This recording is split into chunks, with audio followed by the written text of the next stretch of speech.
Kerinduan Bilal bin Rabah pada Rasulullah. Kisah sangat mengharukan tentang Bilal bin Rabah. Konon, semenjak Rasulullah Shallallahu Alaihi Wasallam wafat, Bilal menyatakan bahwa dirinya tidak akan mengumandangkan azan lagi. Dan ketika Khalifah Abu Bakar memintanya untuk menjadi muazin kembali, dengan hati pilunan sendu, Bilal berkata, "Biarkan aku hanya menjadi muazinnya Rasulullah. Rasulullah telah tiada, maka aku bukan muazin siapa-siapa lagi." Maka, Abu Bakar pun tak kuasa lagi mendesak Bilal untuk kembali mengumandangkan azan.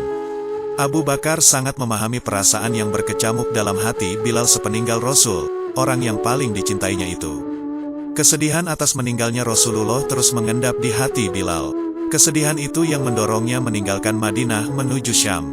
Dan lama sekali Bilal tak mengunjungi Madinah. Sampai pada suatu malam Rasulullah Shallallahu Alaihi Wasallam hadir dalam mimpi Bilal, dan menegurnya, "Hai Bilal, mengapa engkau tak mengunjungiku? Mengapa sampai seperti ini?" Bilal pun bangun terperanjat. Segera dia mempersiapkan perjalanan ke Madinah untuk ziarah ke makam Rasulullah Shallallahu Alaihi Wasallam.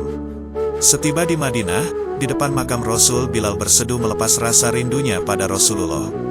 Saat itu cucu Rasulullah Hasan dan Husain mendekatinya. Dengan mata sembab oleh tangis, Bilal yang kian beranjak tua memeluk kedua cucu Rasulullah tersebut. Salah seorang dari keduanya berkata kepada Bilal, "Paman, maukah engkau sekali saja mengumandangkan azan untuk kami? Kami ingin mengenang kakek kami." Ketika itu Umar bin Khattab yang telah menjadi khalifah juga sedang melihat pemandangan mengharukan itu. Beliau juga memohon kepada Bilal untuk mengumandangkan azan sekali saja. Bilal pun memenuhi permintaan itu untuk mengenang Rasulullah Shallallahu Alaihi Wasallam.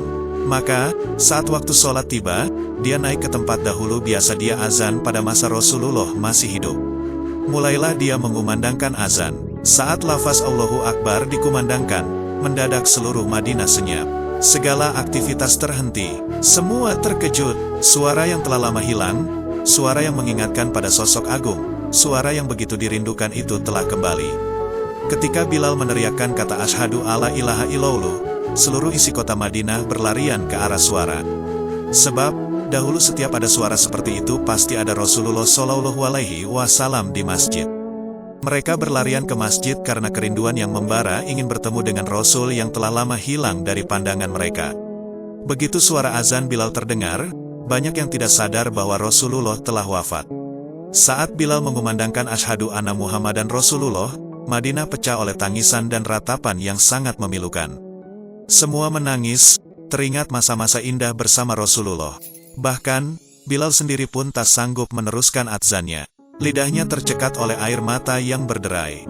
Dan hari itu adalah azan pertama dan terakhir bagi Bilal setelah Rasulullah wafat. Azan yang tidak bisa diselesaikan karena tangis rindu kepada sosok Rasulullah. Wallahu alam.